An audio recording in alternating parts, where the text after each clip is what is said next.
Bienvenue dans cette vidéo de Python. Eh bien, tu as bien entendu, je te souhaite la bienvenue dans cette vidéo de Python, même si à l'écran tu vois que des mathématiques. Alors, ladies and gentlemen, bienvenue dans cette vidéo. Je vais vous résumer rapidement, en rapido pressé, ce que nous avons vu durant le live de ce jour, lundi 27 avril 2026. Alors, aujourd'hui, durant le live, avec mes followers, on a mis en place une librairie. Alors, ici, regardez. On a mis en place cette librairie, d'accord? Donc la librairie que voici, voilà. Alors elle est composée de quoi? D'abord, on a un fichier en amont, donc main.py qui nous permet donc de tester tous les scripts qu'on va faire. Et ça, c'est la librairie. Dans la librairie, on a la partie des calculs scientifiques, c'est-à-dire quand on va mettre en place des fonctions, toutes les fonctions qui vont nous faire des calculs scientifiques, on va les ajouter à la librairie ici, sinon on les ajoute ici. Et ça, c'est mon Discord. Si tu n'es pas encore si mon Discord, n'hésite pas à venir parce que le cours il est là. Vous voyez, il y a plein de serveurs. J'ai déjà le cours de Python, de langage C et des bases de données. Donc, si tu n'es pas encore prêt, il faut venir vite, vite, vite, vite parce que les autres sont en train d'augmenter en niveau. Alors, c'est parti. Donc, tout le monde a fait ça, on était content, on était tous contents et aujourd'hui on a décidé donc d'alimenter notre librairie, d'ajouter des fonctions à la librairie. Donc première fonction ajoutée à la librairie côté scientifique, c'est une fonction qui va nous permettre de résoudre les systèmes d'équations linéaires que vous voyez à l'écran. Donc ça c'est un système d'équations, deux inconnus, deux lignes, trois inconnus, trois lignes aussi. Voilà, très bien. Alors qu'est-ce qui s'est passé? Même si tu ne sais pas ce qu'on fait, c'est pas grave. À l'école, on t'a expliqué que tu peux utiliser la méthode de substitution et de combinaison. Imaginons que tu as oublié tout ça, c'est pas grave. Je vais t'expliquer, je vais activer mon côté prof pour t'expliquer. Alors c'est simple. Ma technique villageoise est la suivante. La technique villageoise, tu supprimes les XY. Tu vois, chaque ligne, tu as des XY. XY, on prend, je parle du premier système, tu vois. Donc, tu prends les XY, tu les mets ici. Qu'est-ce qui va rester? Il va te rester ici 2, d'accord? Il va te rester 3 et moins 4. Donc, 2, 3 et moins 4. On est d'accord? Voilà. Donc, je mets moins 4 ici. Moins 4, c'est derrière l'égalité. C'est pourquoi je le mets ici. Ici, si tu supprimes les XY, il va te rester moins 1. Puisque moins X, ça veut dire moins 1 fois X. Donc, il va te rester moins 1. Pardon. Il va te rester moins 1. Il va te rester 5. Et il va te rester 15 ici. Voilà. En faisant ça, tu viens de franchir un grand pas. Parce que ce que tu as fait, ça, en mathématiques, on appelle ça des matrices. Ça, c'est une matrice, ça, c'est une matrice, ça, c'est une matrice. Une matrice, c'est quoi? Ouais, c'est comme un tableau où tu as des éléments suivant des lignes ou des colonnes. OK? Donc ici, tu as une matrice, deux lignes, deux colonnes. On va l'appeler la matrice grand A. Et cette matrice, on va l'appeler la matrice grand X. Et cette matrice, on va l'appeler la matrice grand B, la matrice des résultats. Tu vois? C'est comme si ça t'amène à résoudre AX égale B. AX égale B. Voilà. AX égale B, pardon. Voilà. Tu vois, c'est ça qui est là, AX égale B. Même chose ici. Ici, dans ce système-là, si tu élimines les X, Y, Z, si tu les mets ici en rouge, tout ce qui va rester, c'est ça qui est là. Regarde, vérifions juste la première ligne. La première ligne, tu auras 2, moins 1, moins 3. C'est ça qui est là, 2, moins 1, moins 3, etc., etc. Donc, elle aussi, ça, tout ça, ça va s'appeler la matrice grand A. Ça, ce sera la matrice grand X égale ici et la matrice grand B. Donc, qu'est-ce que nous, on va faire avec Python? On va donner ça et ça à Python. C'est Python lui-même qui doit nous trouver la matrice grand X. Puisque la matrice grand X, c'est la matrice des inconnus. Voilà. Donc, on lui donne ce qui est connu. Ce qui est connu, c'est A et B. Et lui nous donne ce qui n'est pas connu, la matrice des X. Voilà, c'est parti. Sans plus tarder, on passe sur Python. Donc, je viens sur Python. Je viens dans le paquet scientifique, puisque c'est calcul scientifique que je vais faire. Je clique ici et je prépare la fonction. La fonction, je vais l'appeler linéa solver. Tu vois, linéa solver, j'ai déjà préparé le train. Je lui donne la matrice A et la matrice B. Donc, qu'est-ce qu'il va faire?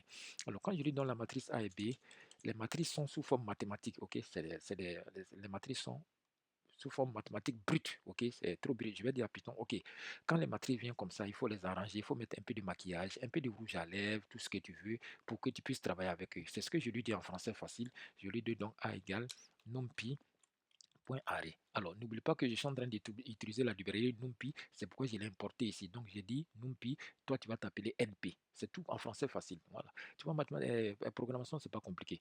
Donc, j'ai fait ça NumPy arrêt A. C'est comme si je lui ai dit, OK, quand la matrice A vient, il faut mettre maquillage, il faut faire rouge à lèvres, il faut bien l'arranger pour pouvoir travailler avec. En gros, je suis en train de convertir ça en objet NumPy pour que tu comprennes. Donc, je fais B égale même chose.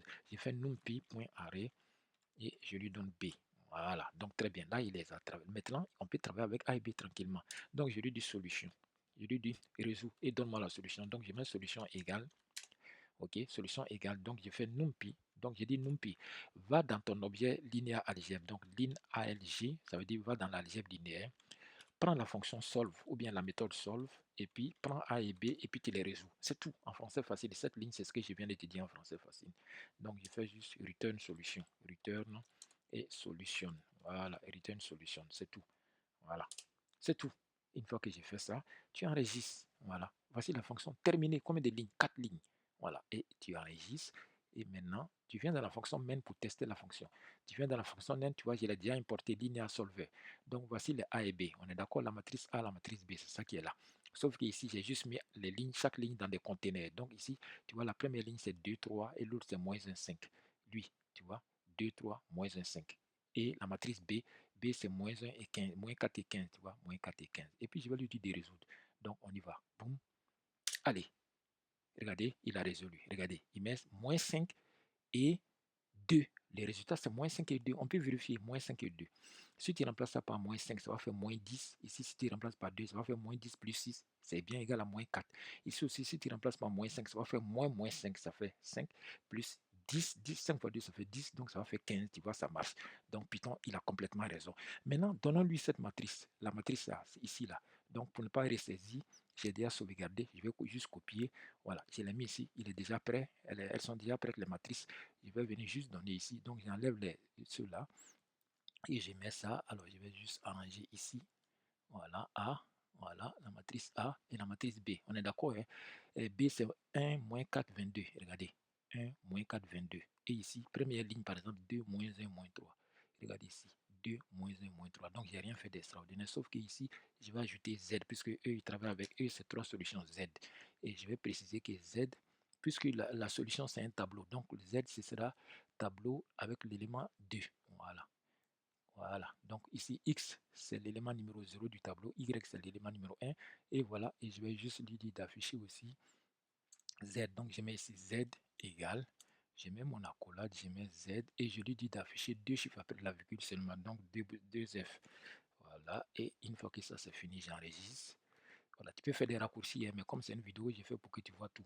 Maintenant on va résoudre, je lui dis boum, allez, regarde les solutions, boum, boum, boum, boum, boum, boum. Alors, j'ai oublié de lui dire que cela, il n'a qu'à faire deux chiffres après la virgule. Donc, je mets 2F. Ici aussi, je mets, précise que c'est deux chiffres après la virgule. Je ne vais pas plus. Voilà. Et normalement, c'est bon. Donc, si j'enregistre et je relance, allez, et voilà. Donc, les solutions, c'est 2, moins 3 et 2. Tu peux vérifier. Si tu prends 2, moins 3, 2, ça va marcher. Regardez, vérifions juste le premier. 2 fois 2, ça fait 4. Ici, ça fait moins 3, donc moins 3. Donc, ça va faire 3, ça fait 7. 7 moins 6, tu vois, ça fait 1. Donc, pour tout le monde, ça va marcher. Voilà. Donc, abonne-toi à cette vidéo si ce n'est pas encore fait. C'est ce qu'on a fait dans le live. Donc, notre première fonction qu'on va garder dans notre librairie, c'est celle-là. Abonne-toi si ce n'est pas encore fait. Et n'oublie pas de venir sur de t'abonner aussi sur mon Discord pour suivre les cours de Python, de programmation informatique, de langage, de programmation web, de big data, de tout ce que tu veux qui sont sur mon Discord. Cette vidéo est terminée.